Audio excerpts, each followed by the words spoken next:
Repair work begins on the Launchpad. Will it be ready in time for Flight 7? A new expansion to the StarFactory has been revealed and you won't believe how big it is. Groundwork picks up speed for a new orbital launch mount, and I'm not talking about Starbase, and New Glenn is finally ready for launch. My name is Felix, welcome to What About It, let's dive right in. Can you believe it's been 420 episodes now? Starship updates. What a week! With SpaceX now targeting January 11th for Starship Flight 7, things are picking up pace quickly.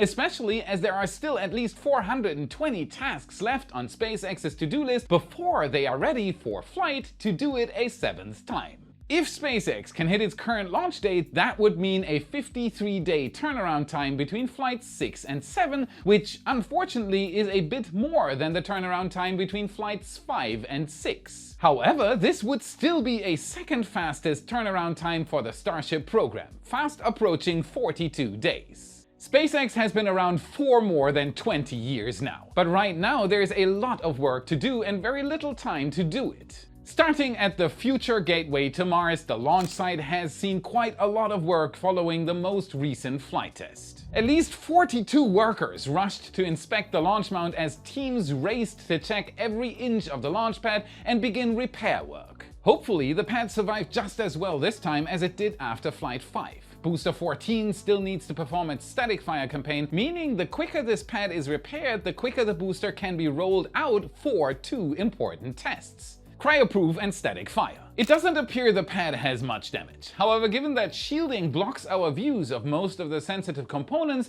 until we see parts being replaced or the booster being rolled out to the pad, we won't know for sure how well it survived. One part we do have a bit more data on is the tower. We know a problem during the launch prevented SpaceX from communicating with the tower, specifically the Chopstick catch arms. That's why we've seen so much activity on them recently. However, some of that activity has been puzzling for us, to say the least. It started off fairly standard, as the chopsticks were raised to the top of the tower and placed in what appeared to be a catch position. As a fun fact, this position is roughly 420 feet above the ground. This was likely just a standard test and calibration of the catch hardware. However, we saw something interesting once the chopsticks were back on the ground. Check these out. For some reason, SpaceX has put two plates of some sort onto the padding of the chopsticks. We aren't quite sure what this is for, however there are more than two theories out there. The first idea is that these are for testing to measure friction. When a booster or ship is coming in for a landing, the arms close around it, and then the vehicle slowly slides down before landing on the chopsticks. During this, the sides are in direct contact with the padding, which can sometimes be the reason for damage to the prototypes. Therefore, these may be a way to test how different materials hold up. I'm mentioning this because the theory is out there among roughly 420 other theories. I think that this is unlikely though. The other possibility for these two plates to be on the chopsticks is that these are for calibration purposes. Looking at the design, these may be antennas and transmitters, and if that's the case, they can be used to get very precise distance measurements. Another theory we've seen pop up in discussions is that these could be Starlink antennas from ships 32 and booster 12. That makes 42, by the way. While that could be the case, it would make very little sense for SpaceX to mount them on the chopsticks. What do you think they could be? Let us know in the comments and see if we can solve this mystery together. One other part of the tower is very much needed for launch: the ship's quick disconnect, or SQD. Here we can see drastic improvements compared to earlier flights like 4 and 2, for example. On all earlier flights, the SQD needed substantial repair work, with actuator repairs and flex hose replacements being standard after each launch. The last launch we saw this on was number 4. 2 launches later, that has changed, as almost no repair work was needed on the SQD. All components are in much better shape than in previous launches. We can tell a huge difference by comparing the SQD to how it looked before and after previous launches. Just the difference between launch 4 and 2 launches later is staggering. We can also see that SpaceX has made quite a few upgrades to the SQD's at least 420 internal components. The best example is flex hosing, which previously had a layer of insulation around it that would be torn up after each launch. However, it is either missing that insulation layer entirely now, or it's wrapped under a flexible metal mesh. Nice! It's similar to many other parts of the SQD, from the actuators to the electrical wiring. It seems that SpaceX has opted to shield the internal components rather than the arm itself. If that's the case, Pad B's SQD may use the same design rather than placing shielding around it as we had previously speculated. The result is the same. It's as simple as putting 4 and 2 together. Speaking of Pad B, let's take a look at the multi-tower future of Starbase. For 2 years we've been waiting for this, now it's finally happening. And it appears to be coming along amazingly. The tower seems mostly complete, with just the final touches now being worked on.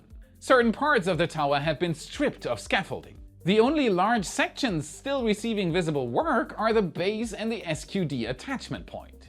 This means the tower is almost ready for 2 chopsticks. But there is one problem for the 2. How will SpaceX attach the chopsticks if they just got rid of the crane that we thought would do that? Well, say hello to the launch site's newest resident, the LR11000 from Liebherr. Or should I say, welcome back? We've most likely seen this exact crane before. 3 years ago, when SpaceX was constructing its first launch pad, they used a crane almost identical to this one to help with that construction. Perhaps SpaceX realized they could stack the chopsticks with 2 smaller cranes. As SpaceX already has a very similar LR11000 with their branding on it, why not bring in another that they are used to using? It's almost like catching 4 birds with 2 stones. This is an excellent sign, as it means SpaceX will likely be ready to install the chopsticks soon. Yes! And there's another sign we've been able to see that points to this happening soon as well.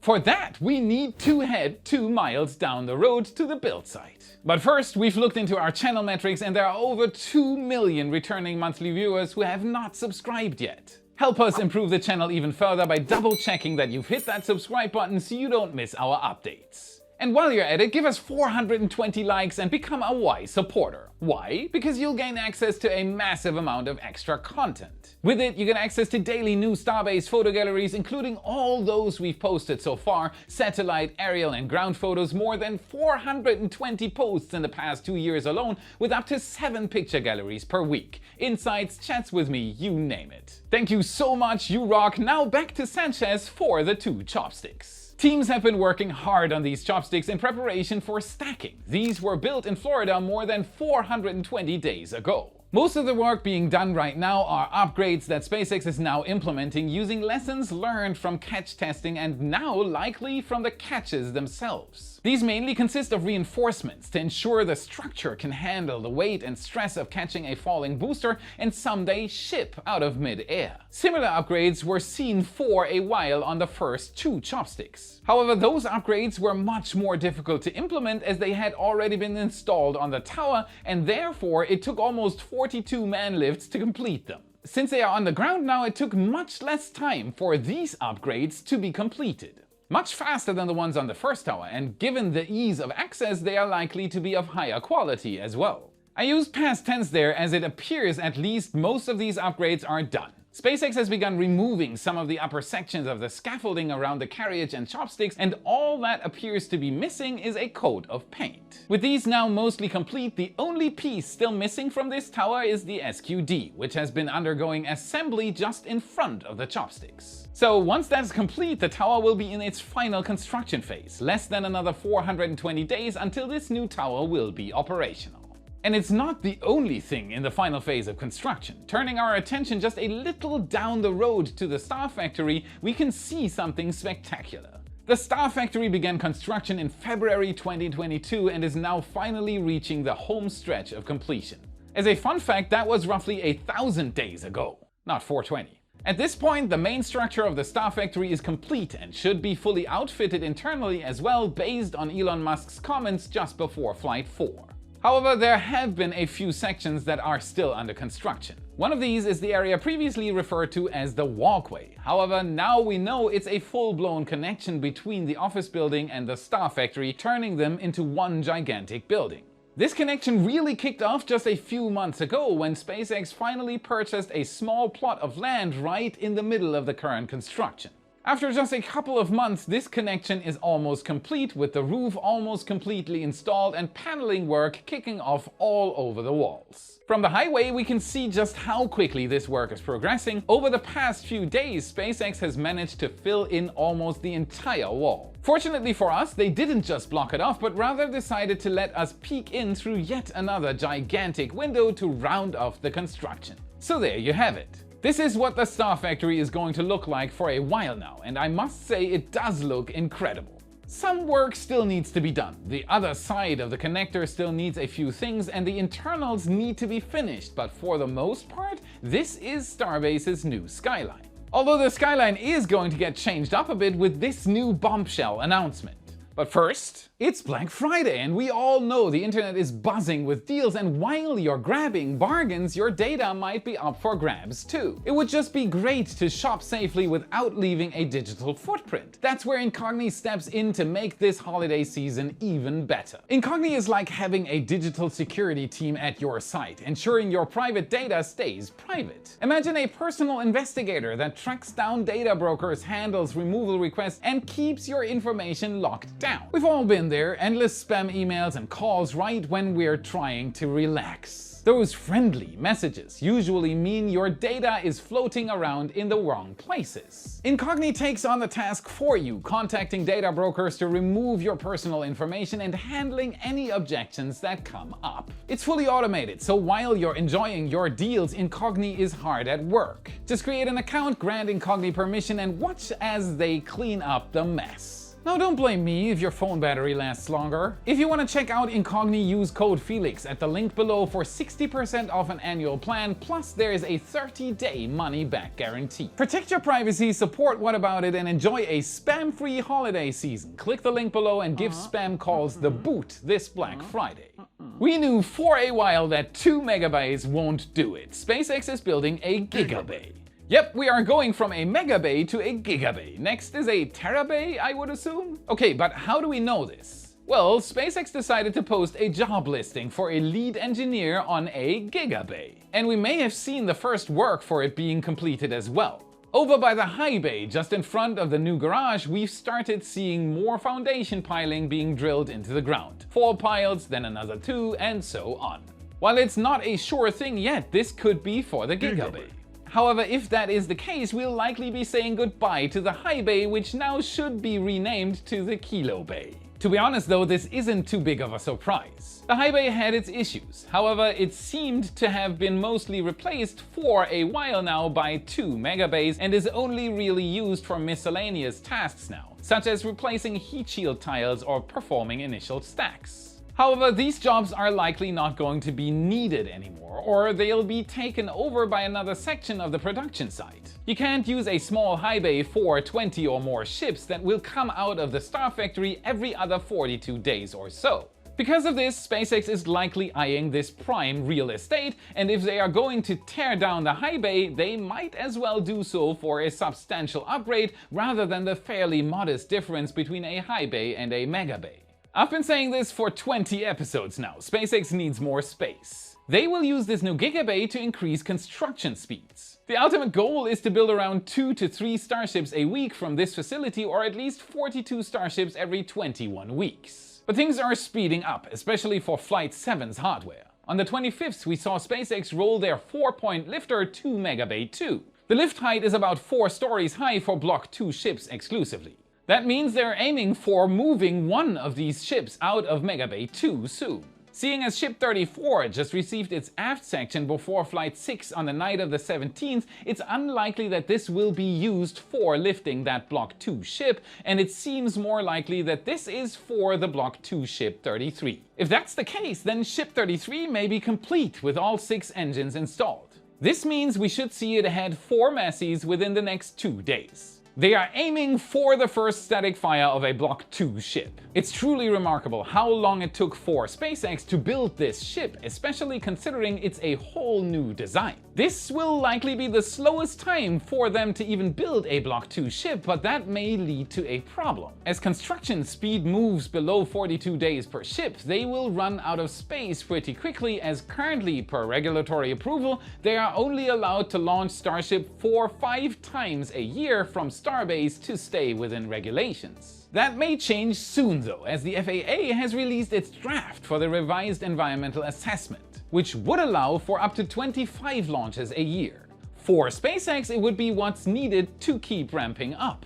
It's likely SpaceX will attempt to pursue more after that. However, Kathy Leaders, the general manager at Starbase, specifically stated that SpaceX's goal for 2025 was 25 launches, which would fit right into this. The bottlenecks should be reduced once the Cape launch site is up and running, opening the path to 42 or more launches per year in 2026. Or at least that was the case until just a few days ago. Yep, after years of either no work or work in the wrong direction being done, things for the Starship program are finally kicking off again at the world's busiest spaceport. So far we haven't seen much work, as much of it seems to be prep work, but this is just the start for 2 Starship launch locations in the making. SpaceX is clearly prepping for things to begin moving fast here. They are currently raising a crane to assist in construction. We'll have more details in the coming days. After all, SpaceX has quite a few plans for LC-39A. They are still going for 2 towers at that pad. Plans include a catch-only tower. However, this might just be temporary to ease regulatory approval.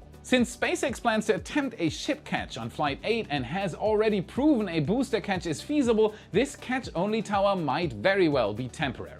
As of now, it seems regulatory approval to launch Starships from 39A is taking a bit longer than originally hoped. But even if Starship can't launch from 39A, another heavy lift rocket can, and it just got an incredible new mission. 4 years are left to make it happen.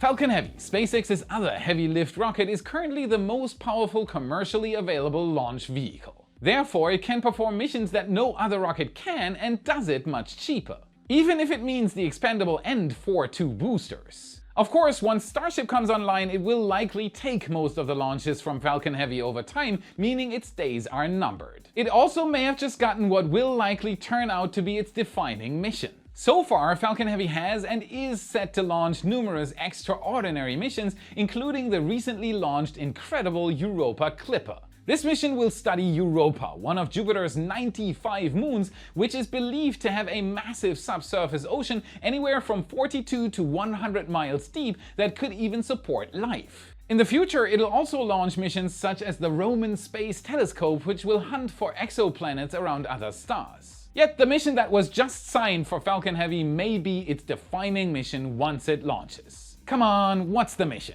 Ever heard of Dragonfly? If you haven't heard of the Dragonfly mission before, you're missing out, because this is set to be one of, if not the most incredible mission ever performed. Dragonfly is NASA's mission to explore Saturn's moon Titan with a flying drone the size of a car. Yep, you heard that right. They will fly a car-sized drone on a moon. This is enabled by Titan's relatively low gravity and dense atmosphere, which make flights relatively simple compared to Earth and Mars, which for us as humanity are the only 2 places where we have achieved powered atmospheric flight. You know, while being around 900 million miles away. This mission is set to launch in 2028, 4 years to wait. It'll arrive around 2034, so we'll have to wait a bit, but it will definitely be worth it. The goal of this mission is to study Titan as much as possible for more than 2 years, including searching for signs of life to prove that we're not alone. Titan is the only other place in our solar system with a liquid ocean on the surface, albeit liquid methane.